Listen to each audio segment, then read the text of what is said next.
श्रावण महिन्यात कृष्णाष्टमी तिथीला मध्यरात्री रोहिणी नक्षत्रावर मथुरेमध्ये कंसाच्या कारागृहात भगवान श्रीकृष्णांचा जन्म झाला.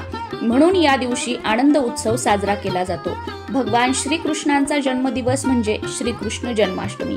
कंसाने माता देवकी आणि वासुदेवाची 7 अपत्य मारून टाकली. भगवान श्रीकृष्ण हे वासुदेव व माता देवकीचे 8वे अपत्य होय. श्रीकृष्ण हे भगवान श्रीहरी विष्णूंचे 8वे अवतार आहेत. नमस्कार सर्वांना, मी प्रांजली.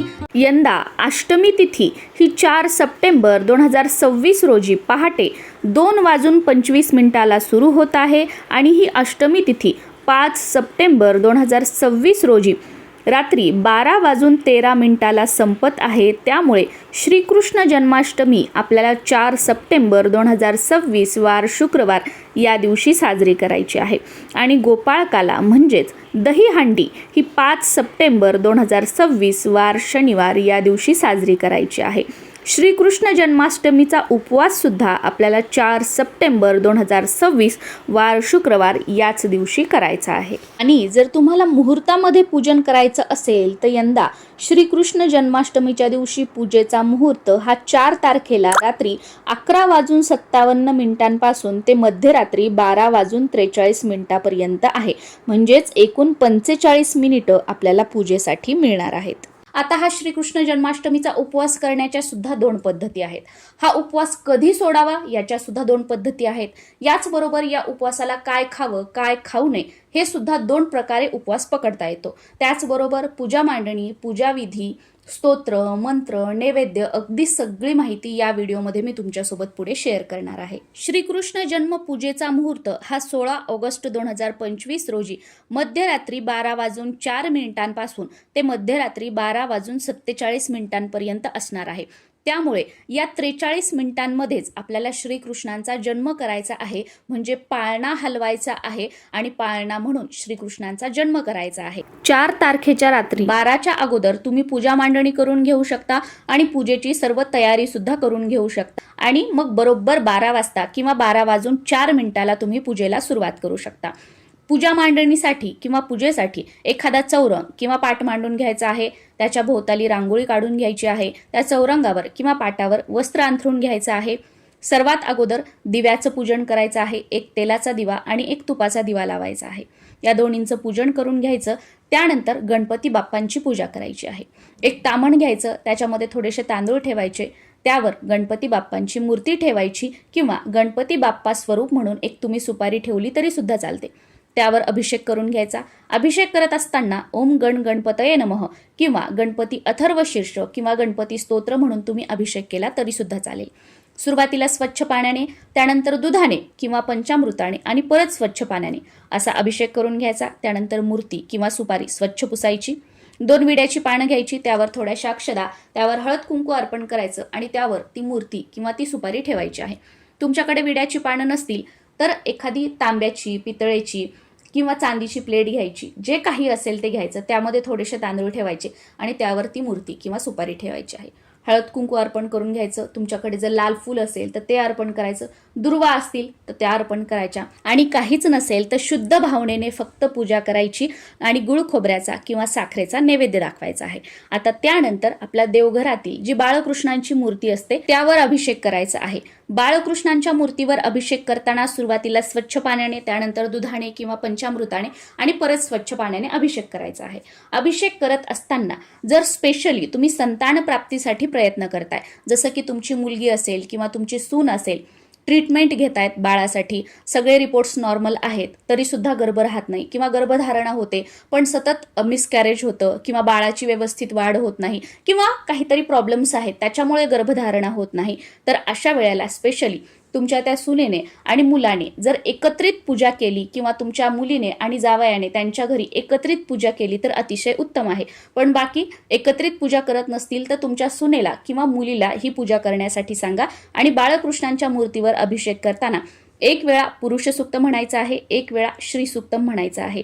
आणि हे जे तीर्थ आहे नंतर नवरा बायकोंनी दोघांनी अगदी थोडंसं हातावर घेऊन प्राशन करायचं आहे. भगवान श्रीकृष्णांना तुमची जी इच्छा आहे, मनोकामना आहे ती बोलून दाखवायची आणि हे तीर्थ प्राशन करायचं आहे. आणि जर संतान प्राप्तीसाठी वगैरे काही प्रयत्न करत नसाल तर ओम नमो भगवते वासुदेवाय या मंत्राचा जप करून तुम्ही अभिषेक केला तरी सुद्धा चालेल, किंवा तुमची जर इच्छा असेल तर तुम्ही पुरुष सूक्त 1 वेळा आणि श्री सूक्तम 1 वेळा म्हणून सुद्धा अभिषेक करू शकता। ही संपूर्ण पूजा 12 ते 12:39 या वेळेमध्ये आपल्याला करून घ्यायची आहे आणि बरोबर मध्यरात्री म्हणजे 4 तारखेच्या मध्यरात्री 12:39 आपल्याला पाळणा हलवायचा आहे। बाळकृष्णांच्या मूर्तीवर अभिषेक करून झाला की तुमच्याकडे जो काही पाळणा असेल त्या पाळण्यामध्ये ती मूर्ती ठेवायची आहे आणि तो पाळणा म्हणून आपल्याला हलवायचा आहे। आता तुम्ही एक पाळणा म्हणून पाळणा हलवला तरी सुद्धा चालेल, किंवा तुम्ही 5 पाळणे म्हणून पाळणा हलवला आणि भगवान श्रीकृष्णांचा जन्म केला तरी सुद्धा चालेल। हे अभिषेक पूजा सगळं आपल्याला अगोदर करून घ्यायचं, त्यानंतर बाळकृष्णांना सजवून त्या पाळण्यामध्ये ठेवायचं आणि 12:39 पाळणा हलवून श्रीकृष्णांचा जन्म करायचा आहे। आणि श्रीकृष्णांचा जन्म करून झाल्याच्या नंतर मग त्यांना आपल्याला नैवेद्य अर्पण करायचा आहे आणि आरती करायची आहे। आता श्रीकृष्णांना नैवेद्यामध्ये तुम्ही 56 भोग सुद्धा अर्पण करू शकता, पण प्रत्येकालाच हे शक्य होईल असं नाही। जनरली आमच्याकडे या दिवशी श्रीकृष्णांचा जन्म झाल्यानंतर सुंठ वड्याचा नैवेद्य दाखवला जातो, त्याला बऱ्याच भागामध्ये पंजिरी असं सुद्धा म्हटलं जातं। हा सुंठ वडा किंवा ही पंजिरी बनवण्याची पद्धत जी आहे ती वेगवेगळ्या भागामध्ये वेगवेगळी आहे। जसं आमच्याकडे काय केलं जातं, वाळलेलं अद्रक किंवा ड्राईड जिंजर म्हणून सुद्धा याला ओळखलं जातं, तर हे किराणा दुकानामध्ये तुम्हाला मिळून जातं। ते थोडंसं फोडून घ्यायचं, त्यानंतर मिक्सरच्या भांड्यामध्ये ते बारीक करून घ्यायचं आणि त्याच्यामध्ये पिठी साखर मिक्स करायची, किंवा मिक्सरमध्ये जेव्हा आपण हे वाळलेलं अद्रक फिरवतो तर त्यावेळेला थोडंसं ते फिरवून घ्यायचं आणि नंतर आपली जी साखर असते जी आपण चहामध्ये वगैरे टाकतो ती टाकायची आणि हे दोन्ही एकत्र फिरवून घ्यायचं आणि हे एका वाटीमध्ये ठेवून सुंठ वडा म्हणून याचा नैवेद्य दाखवला जातो। किंवा पंजिरी बनवण्याच्या वेगवेगळ्या पद्धती सुद्धा आहेत। बरेच जण काय करतात, धणे आणि गूळ एकत्र करतात, याला पंजिरी म्हणतात, तर याचा सुद्धा नैवेद्य तुमच्याकडे दाखवला जात असेल तर तुम्ही असा सुद्धा दाखवू शकता, किंवा अजून कोणती तुमच्याकडे सुंठ वडा पंजिरी बनवण्याची पद्धत वेगळी असेल तर त्यानुसार बनवून तुम्ही त्याचा नैवेद्य दाखवू शकता। याचबरोबर तुम्ही ड्रायफ्रुट्सचा नैवेद्य दाखवू शकता, लोणी घेऊ शकता, कोणतीही 5 प्रकारची फळं तुम्ही घेऊ शकता, किंवा कोणतंही एक फळ 5 अंकामध्ये किंवा कोणतंही एक फळ 5 तुम्ही घेऊ शकता आणि त्याचा नैवेद्य दाखवू शकता। याचबरोबर बऱ्याच भागांमध्ये श्रीकृष्णांचा जन्म झाल्यावर त्याच दिवशी रात्री गोपाळ काल्याचा सुद्धा नैवेद्य दाखवला जातो, पण आमच्याकडे दुसऱ्या दिवशी म्हणजे जेव्हा आपण उपवास सोडतो, उत्तर पूजा करतो, तर त्यावेळेला गोपाळ काल्याचा नैवेद्य दाखवला जातो आणि तो गोपाळ काला खाऊनच हा उपवास जो आहे तो सोडला जातो। आता हा गोपाळ काला बनवण्याची सुद्धा पद्धत प्रत्येक भागामध्ये प्रत्येक शहरामध्ये वेगवेगळी आहे। जसं की बघा, आमच्याकडे गोपाळ काला बनवण्यासाठी थोडेसे पोहे, मुरमुरे आणि लाह्या घेतल्या जातात। ह्या दह्यामध्ये किंवा ताकामध्ये भिजवल्या जातात। अगदी थोडंसं दही किंवा ताक त्याच्यावर शिंपडलं जातं आणि ते ओलसर करून घेतलं जातं। याच्यामध्ये चिमूटभर मीठ, चिमूटभर साखर टाकली जाते आणि त्यावर हिरव्या मिरचीचा तडका दिला जातो। या प्रकारे हा जो गोपाळ काला आहे तो बनवतात। आता बऱ्याच ठिकाणी याच्यामध्ये केळी टाकली जाते बारीक करून, डाळिंब टाकलं जातं, सफरचंद वगैरे वेगवेगळी जी फळं असतात ती बारीक करून टाकली जातात। तर तुमच्याकडे ज्या प्रकारे बनवला जातो हा गोपाळ काला त्या प्रकारे तुम्ही बनवू शकता। आणि जर श्रीकृष्ण जन्माष्टमीच्या दिवशी रात्री जर त्याचा नैवेद्य दाखवला जात असेल तुमच्याकडे, तर तो सुद्धा तुम्ही मध्यरात्री 12 वाजता श्रीकृष्ण जन्म झाल्यावर दाखवू शकता, पण आमच्याकडे दुसऱ्या दिवशी दाखवला जातो। नैवेद्य दाखवून झाल्यानंतर आरती करायची आहे। आरती सुरुवातीला गणपतीची आरती म्हणायची आणि त्यानंतर भगवान श्रीकृष्णांची आरती तुम्हाला करायची आहे। भगवान श्रीकृष्णांची आरती स्पेशली श्रीकृष्ण जन्माष्टमीसाठी मी आपल्या चॅनलवर अपलोड केलेली आहे, विदाऊट म्युझिक आहे, त्यामुळे तुम्हाला श्रीकृष्णांची आरती येत नसेल तर ती ऐकून नक्कीच तुम्ही पूजा झाल्यानंतर आरती करू शकता। याचबरोबर श्रीकृष्णांचा जन्म करण्यासाठी पाळणा हलवण्यासाठी विदाऊट म्युझिक मी पाळणा सुद्धा अपलोड केलेला आहे। तो पाळणा लावून तुम्ही 12:39 मध्यरात्री पाळणा हलवून भगवान श्रीकृष्णांचा जन्म सुद्धा करू शकता। आणि आरती वगैरे सगळं झाल्यानंतर आपल्याला सेवा करायची आहे। सेवेमध्ये तुम्हाला भगवद्गीतेतील 15वा अध्याय वाचायचा आहे। गीतेची 18 नावं तुम्हाला घ्यायची आहेत, म्हणजे ती बोलायची आहेत, आणि त्यानंतर कमीत कमी 11 वेळा किंवा जास्तीत जास्त 1 माळ म्हणजे 108 वेळा क्लीम कृष्णाय गोविंदाय गोपीजन वल्लभाय स्वाहा, क्लीम कृष्णाय गोविंदाय गोपीजन वल्लभाय स्वाहा या मंत्राचा तुम्हाला जप करायचा आहे। आता सर्वात महत्त्वाचं जन्माष्टमीच्या उपवासाबद्दल माहिती घेऊया। जन्माष्टमीचा उपवास हा आपल्याला 4 तारखेला धरायचा आहे। आता या उपवास करण्याच्या 2 पद्धती आहेत। जसं की आमच्याकडे बघा, जन्माष्टमीच्या दिवसभर रात्रभर हा उपवास केला जातो आणि दुसऱ्या दिवशी गोपाळकाल्याच्या दिवशी उत्तर पूजा झाल्यानंतर गोपाळकाला खाऊन हा उपवास सोडला जातो। पण बऱ्याच भागांमध्ये जन्माष्टमीच्या दिवशी दिवसभर उपवास केला जातो आणि मध्यरात्री श्रीकृष्णांचा जन्म झाल्यानंतर हा उपवास सोडला जातो। या दोन्हीपैकी तुमच्याकडे जी उपवास करण्याची पद्धत आहे त्यानुसार तुम्ही उपवास करायचा आहे आणि त्यानुसारच त्या वेळेला तुम्हाला उपवास सोडायचा आहे। कारण आपापल्या घराण्याच्या ज्या रूढी परंपरा असतात त्यानुसारच आपण सर्व सणवार साजरे करायचे असतात। कारण पिढ्यानपिढ्या त्याच प्रकारे त्याच पद्धतीने आपल्या घरामध्ये आपल्या कुळामध्ये ते रिच्युअल्स जे आहेत ते केले जातात। त्याच पद्धतीने सणवार उपवास व्रतवैकल्य केली जातात। त्यामुळे तुमच्या घराण्याच्या रूढी परंपरा तुमच्या घरातील मोठ्या मंडळींकडून तुम्ही जाणून घ्या आणि त्यानुसारच येणारी सर्व काही जी व्रतवैकल्य आहेत ती साजरी करण्याचा प्रयत्न करा।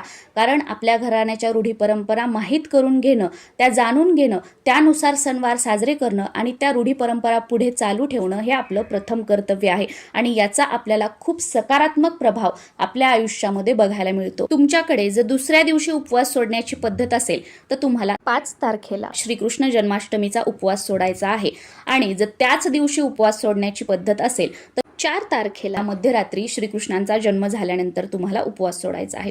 जन्माष्टमीचा उपवास करण्याच्या सुद्धा 2 पद्धती आहेत। जसं की बऱ्याच जणांकडे फराळाचे पदार्थ खाऊन हा उपवास धरला जातो।